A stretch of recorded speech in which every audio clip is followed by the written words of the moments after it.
I'm going, you are lying. You threatened to kill me. When you're young, foolish, crazy, out of control, hopeless romantic, you write love songs for a living, I didn't have a chance. Have you ever made love to your own music? Absolutely not.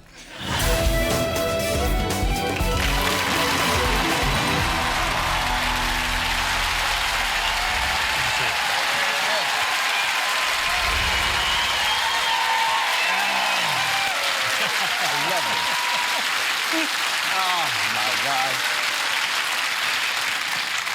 There's only one way I can start this interview, really. Yes. And it's with the words, hello, Lionel. Well, there's only one way I can start this show, and that's, hello, is it me you're looking for? That's pretty damn good. That's good. That's good. Lionel Richie, you've sold 100 million albums, and yet probably your lasting legacy for the world is that you have played a formative part, probably in every man's romantic history for the last 50 years. You have basically helped us all get laid. Yes. I wasn't going to say it quite like that, but that is correct. The funniest thing, Piers, is that I have people, the ladies walk up to me everywhere in the world, and they stop me and tell me, oh, my God, I was married, I was engaged, I went to school, I met my boyfriend, the whole thing. Guys don't talk. They just call my name and give the official signal. Lionel. That means thank you for everything. Have you ever made love to your own music? Absolutely not. None? Never? Never easy? Lady? No. 3 times a lady? No. You can't even get into scandal with this. Let me tell you. By the way, let me tell you now. In the early days, wait now. Let me clear this up. Oh, wait, whoa. In the early days of Commodore, maybe it was in the background. Which particular song would you use? It would be 3 times a lady. I'm no fool. Because that was our first worldwide hit. Your talents as a songwriter and performer have earned you a few pennies, dollars, if you will. Do you know how much you're worth? No. I mean, kinda. Well, I'll put it like this. Some days I do, and some days I don't. I mean, a recent, I think it was a Forbes report, had Rod Stewart at $172.5 million. Yes. Stevie Wonder, $100 million. But leading the pack, Lionel Richie, $200 million. Now, calm down. Calm down. You actually got an ooh of applause. Calm down, everyone. Stay in your seat. well, I'm happy to hear that. In fact, I'm so thrilled to know that. Would your accountant be happy to hear that? He would be very happy to hear that. He spends most of his time pulling his hair out of his head because I am the only guy that, as I travel around the world, my biggest problem is this finger. I like that. That real estate's fantastic. That art piece is wonderful. Now, if I can just get this finger out of the situation and get the money home, we could be worth more. You've had very famous fans over the years. We've got a picture of you with one of them here. You and Nelson Mandela. When Mandela was released from prison in 1990, you were chosen to help with his process of coming to America very soon afterwards for some big interviews. We had a reception. Everybody in Hollywood was there in a line to meet him. And he caught my eye. And he came through the crowd. And I thought he was going somewhere else. He came up to me and he said, young man, I want to thank you for many years of your music. Your lyrics got me through many years of being in prison. And I started crying on his shoulders. And he was hugging me as if, and Winnie's trying to console me, and everybody's trying to figure out what's wrong with Lionel.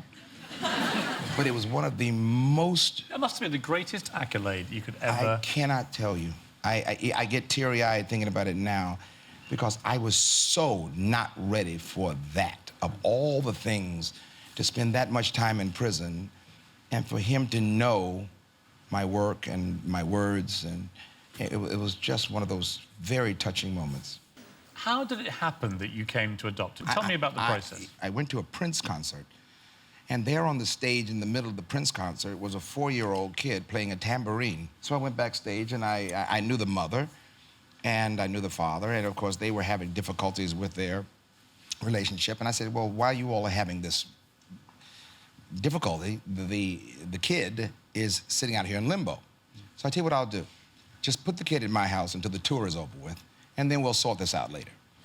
And so it took about maybe a year for me to just, when you say fall in love, well, I fell in love, you know, and she was a little button, and of course, by that time I was dad. And so I said, okay, here's what we're gonna do. You're gonna make everyone wish they adopted you. You're gonna make everyone in your family wish they actually had a chance to get you back. And that's when I said, let's adopt her. And the rest is beautiful. Did she know that she'd been adopted, or was there a moment when you had to have that conversation? I guess... 4 was a kind of tricky age. Yeah, well, it was actually 5, maybe 5, 6, but even then it was kind of young. I remember just saying to her, because I don't think she understood adoption. I just think I closed the door and I said, okay, I'm never going to leave you ever again. And I said, do you understand that? And she said, yes, which I'm quite sure she didn't. She didn't know what that meant. And as time went on, she got into a lot of trouble here and there. And she kept saying to me, Dad, what are you gonna do? I said, well, are you doing a television show? Yes, I said, I'm showing up at the television show with you. She said, but it's embarrassing for what I went through. I said, what did I tell you? I'm not leaving you. And then she went through another problem. And I said to her, I'm showing up. She said, Dad, you can't show up. It's court. The cameras are at the court. You can't show up. And I said, what did I tell you? I'm not leaving you. So what I did was, every time she got a chance to get into trouble, she'd go, wait, I can't do that because my dad's going to show up. Great tactic. There you go.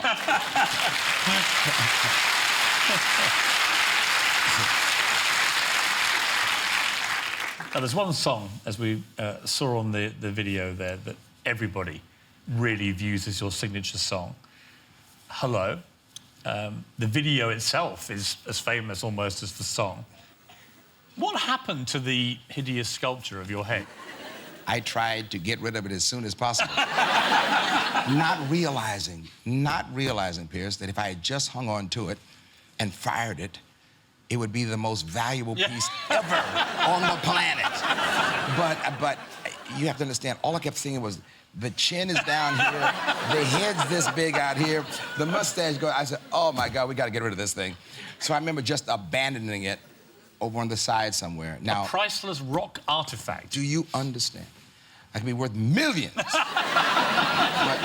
I just couldn't at that time accept the fact that that was me.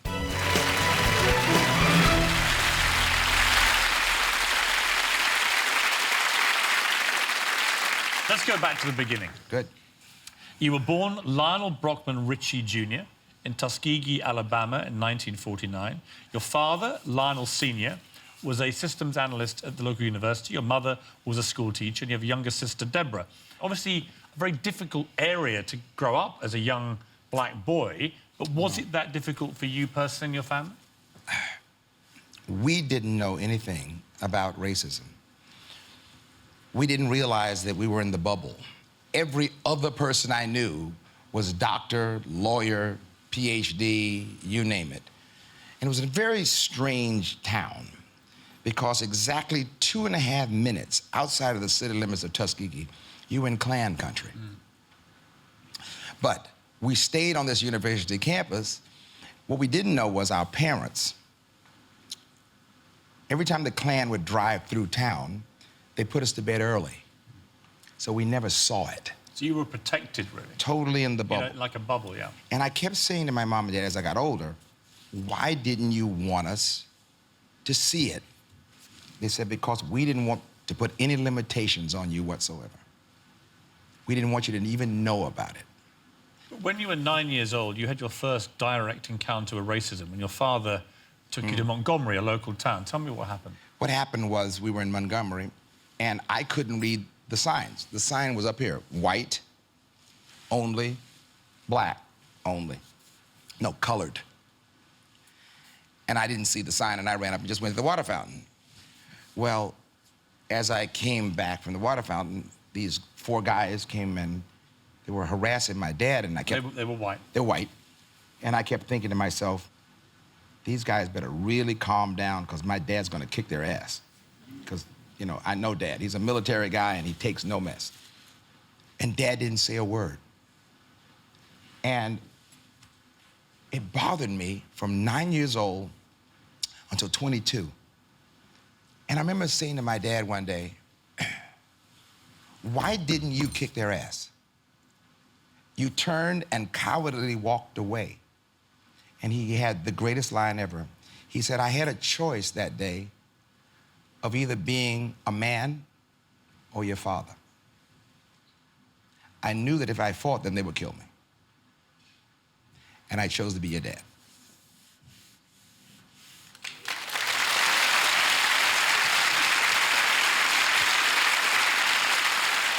You recently criticized the rapper Kanye West for using the N-word.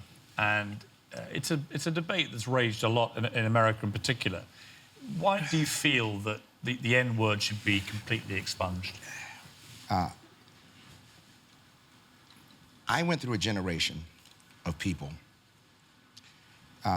They fought and died to erase the N-word from the lips of America and the entire world.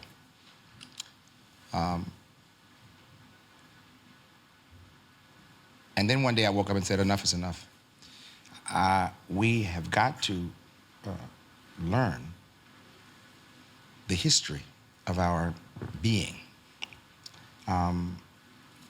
If we cannot respect ourselves, then you cannot ask the world to respect us.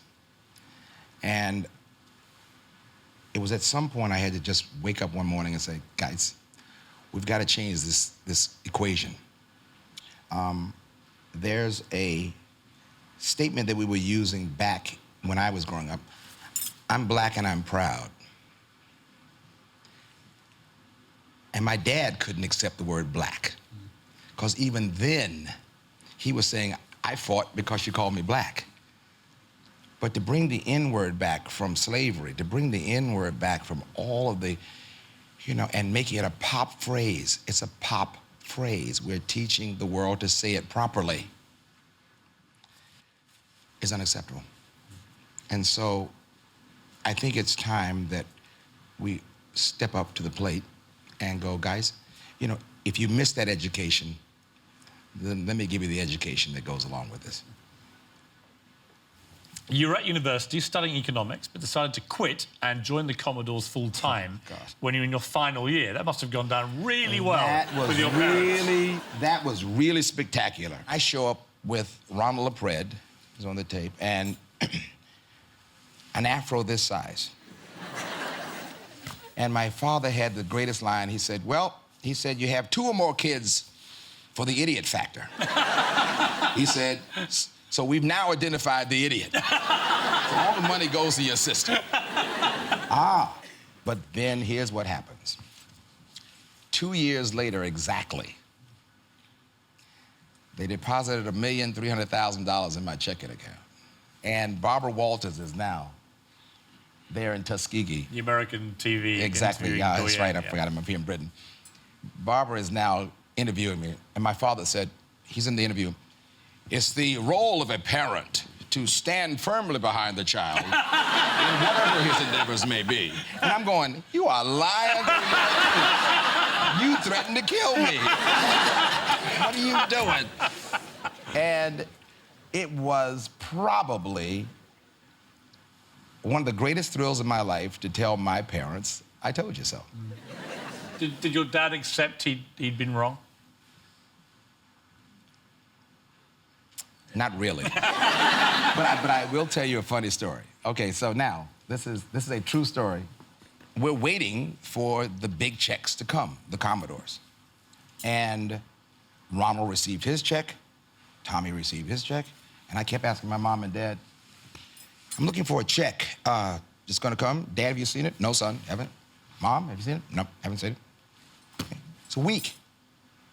Everybody has their check. I didn't get mine. So my mother goes down to the bank on Monday, and Mr. Parker, the bank president, Mrs. Richie, oh, so wonderful to see you. Please, Mrs. Richie will do her banking in my office. Please bring all of her papers. And my mother said, did we miss a payment? You know, Mr. Parker has never done this before. What my dad had done was, I am Lionel Richie Jr. For his entire life, if anything came to the house with Lionel Richie on it, that was him. He got my check and deposited it in his account. Can you believe it? Your father, his death must have been a massive blow to you. I always tell people that losing him at his funeral, I said, well, now I've got a problem. From now on, I have to be original. Because everything I'd done at that point was copying him. I had a dad that I loved to death. And all of the examples of his life, you know, I shared with him were the funniest times of my life, and I will always cherish it. You wrote Easy for your dad. Where'd you find this out? Who told you this? Easy was a Easy was a song that Dad had that. He had that amazing ability to kind of shrug things off. I didn't understand how he could keep a sense of humor. He went through racism in the military, segregated military unit. He fought for freedom and justice for all in America. Came home not to be free himself. Couldn't vote in the land of the free, home of the brave. And I could never figure out why he had this amazing sense of humor. And he would say to me all the time, you know, if you lose your sense of humor, they got you. And so why would anybody put chains on me? I paid my dues to make it. Everybody wants me to be what they want me to be. I'm not happy when I try to fake it. You know, and it's those lines, he didn't fake life. He didn't fake his emotions. He told it like it was, and I admired him for that. While your father was ill, your marriage to Brenda began to break down. Was that your fault completely? Yeah. Well, it was my fault mainly. The best thing was I fell in love. The worst thing was I was still married. Yikes. I mean, the way it was reported was that Brenda and Diane effectively had a fracas together, and you exited stage left. It was a thrill in Manila. It was more screaming and hollering than it was fighting, which is even more devastating because I was still portrayed as the same guy. You and you and you and you. So just imagine, put the adjectives on the back of that for about 20 minutes, you know. And so when we left and everybody departed, it was not so much the physical, it was the verbal. The police were called? Police were called. It was unimaginable. Embarrassment is one thing. Disgrace is the one that gets you the most.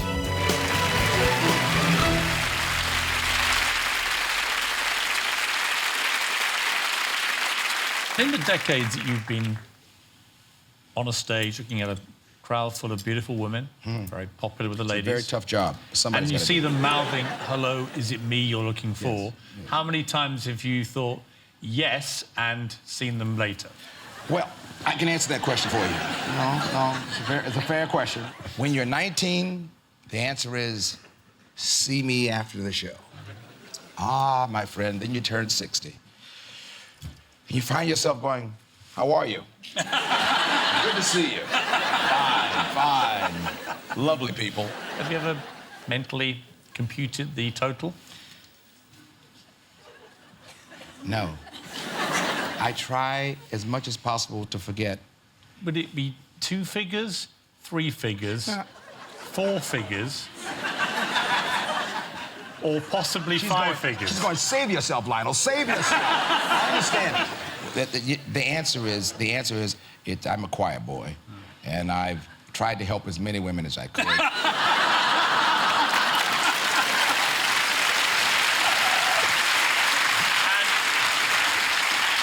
terms of the kind of attractions of the non-female variety that might cause you to fall flat on your face. Oh, yes. The narcotic end of the Yes. of the rock and roll lifestyle. Were you a major partaker? No, not at all. My wonderful thing I didn't have to worry about with this is I have at all times to be in control. And so I found at a very early age, I had a chance to spend an evening with Bob Marley as the opening act for the Commodores at Madison Square Gardens. And Bob said, come down to the room. We must partake in a room that looked like it was set on fire. Now, it was at that point I realized that whatever I was smoking in Alabama was Lipton tea. But I remember clearly taking the rest of that night trying to remember who the hell I was. I don't know what I was doing. But I knew... Cannabis we're talking about, right? Yeah. So in the very early stages of my career, I knew I couldn't do it and perform because it just didn't work.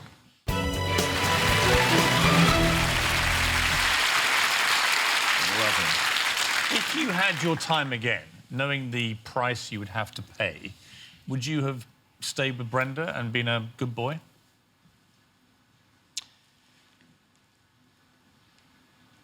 If I could control it, yes.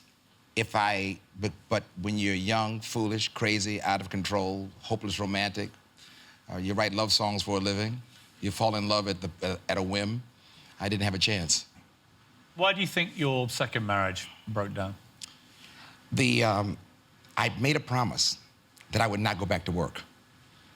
I made a promise that, in fact, when I went through what I went through with Brenda and the whole thing, I was done with the record business. And let's go out and get the house at the lake and chill out. One day, I knew I was in trouble because I just happened to stumble back in the recording studio. Over. When you got divorced the second time, there was some fascinating for the mere hoi polloi, such as the rest of us, about the details of the Richie lifestyle. And I want to quickly rattle through it, just to see how... We'll see what happens to your face and how contorted it gets. No, that's all right. Salaries for a 9-member full-time staff, exclusive yachts, hotel suites at $3,000 per night, limousines, 2 staff members with them at all times, $40 million mansion, 7 bedrooms, 7 bathrooms, gym, recording studio, wine room, theatre. Invested $7 million in restoration over 4 years. Most furniture worth between $10,000 and $25,000. Yes. Chandelier worth $35,000. Yes. Tapestry worth $50,000. Yes. Oriental rugs worth $125,000. Yes. Etc. I'm really upset because the chandeliers were actually $200,000. Now, the number that I liked the most, that made me feel really good, but I had to deny it, it said she's asking for $350,000 to $400,000 a month. And I said that from one point, that's ridiculous. But on the other hand, I said, boy, that makes me look like I got a lot of money. but I kind of like that sound. How well is Lionel doing to be able to afford that? Well, I was doing very well according to that piece of paper. But that was actually the joke between us that actually brought us back together and said, let's just make this work. Nicole became a huge star herself in The Simple Life with Paris Hilton. She fell off the rails and she got into drugs and the wrong kind of friends. She got arrested for possession of heroin and went into rehab. That's a fairly cataclysmic thing for any father to have to watch his beautiful young daughter go through. Getting her to understand the severity of what was happening. Now I sound like my father now, so... But I went to her and I said, when I was growing up, I lost 3 friends. They were the hippest friends I ever knew in life. One was the hippest guy at the clubs. He drank. He died in a car accident. The second friend died of drugs. And the third one, suicide. I said, it's going to happen in your generation. I don't want you to be in that list of 3. Because after that, you'll be just fine. Well, 3 months later, her friend died of an overdose. And I went back to her, and very quietly, I was very shocked, and I said, I'm sorry to hear that. That's one. And sure enough, a year later, the second one died. I said, that's two. And I got a phone call. She said, Dad, I need help. I don't want to be the third one. And I said, I'm with you. I canceled the tour. I said, me and your mother, who didn't get along that well, me and your mother are checking in rehab with you. When you see how Nicole has now come through everything, you must feel very proud of her. Yeah. There's not a day that I don't send a text to her, and I put down, proud of you. You're actually granddad. I'm granddad. Did you, I mean, be honest, Lionel, the moment you became a grandfather, as a, as a handsome pop icon... It scared me to death. That must be a difficult day. I mean, joyous, but difficult. Grandpa. Mm. How did that feel when you heard it? I'm in tight pants, and she's saying grandpa. What are we talking about? And all of a sudden, the word sexy goes out of your life right quick. Right. But what I was so thrilled with was when the little pop-pops showed up. I mean, I'll take that position any day of the week. I love it.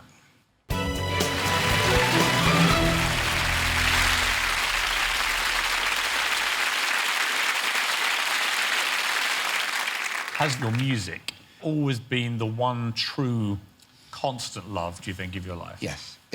Without a doubt, it is the mistress you can't control. You're sitting right there in the middle of your anniversary party, and this happens. You're in trouble. What does that mean? The mistress is coming. The mistress is calling you. And it means, would you excuse me for a minute, please? I have to go down to the studio. Or can you bring me a piece of paper? I just want to write something down. In All Night Long, there is a brilliant lyric. Tambolite sete moya, yo jumbo jumbo. Yes, sir. Which everyone has always, you know, if only I spoke Swahili or something, yes. I'd know what Lionel was saying. Yes. In fact, it is complete and utter gibberish, isn't it? It doesn't actually mean anything. Well, you can't quite say it like that, sir. But just to clarify, it is gibberish. It is gibberish. There is no African translation of Tambolite sete moya, jumbo jumbo. You just made that up. Yes, sir. Well, what happened to me was I call the UN. And I say, listen, guys, I need this by tomorrow. I need some words for infectious partying. You know, tell me what they are. And the guy said, Lionel, there are 101 African dialects. I said, let me get this straight. One tribe does not know what the other tribe is saying. He said, that is correct. Okay, I'll call you back. I called my friend Dr. Lloyd Gregg from Jamaica. I said, when Bob Marley says, woba, jebo namboze, what's he saying? And he's going, absolutely nothing, man. So when I said, wait a minute, all that is made up, he said, yes. Okay. I went back. Tambolite said the moya. Yeah, jumbo jumbo.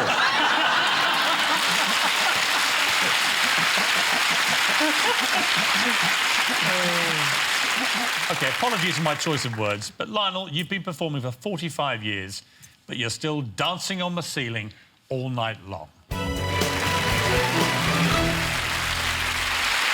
I'll send money. I want to pick up a few of the complaints that were levelled there. Kenny Rogers, I know. confirmed by Aretha Franklin, you just never call anybody back. Why? Well, that's going to be on my tombstone. I'll call you back. I was more concerned by Nicole's revelation that you drive around Beverly Hills peering at people's... I thought you would go to that. ...landscape gardens. This is a true story. So, if I see that the city, there's a yield sign. What do you mean yield sign? The yield sign where it says slow or yield, the right, yield. okay. So slow down. Slow down or stop. Right. There's a branch, and I keep waiting for the city of Beverly Hills to cut it. And no one cuts it. You're going to tell me you cut it, aren't you? I wait till 3 in the morning. Do you really? You're out in Beverly Hills at 3 in the morning cutting down trees. I have a pair of clippers in the car. That's an exclusive, by the way. That's an exclusive. But I have them. It drives me crazy. It drives me crazy because I'm sitting there going, someone's going to get killed, and no one's going to cut this. So I just reach in and go, clip, and put it in the trunk and keep going. And I'm helping the city. I've adopted a couple of streets. Of all the songs that you've written in your entire life, and it's a ridiculous amount, if you could have one that you would play now, we're not going to play it, but if you had one you could play of all of them. I know it's like choosing your favourite child. Which one in the end would you go for? If it were for the contribution to the world and my thumbprint as far as absolutely saving lives, it would be We Are the World. My grandkids came home from school the other day and said, Pop, we learned your song, We Are the World, in school today. They're this big. How would you like to be remembered? That I was absolutely a minister of love and a hopeless romantic. And if I did nothing else in the world but bring a melody to the joys of the world, around the world, that's all I'm here for. That's a pretty damn good legacy. Lionel Richie, thank you very much.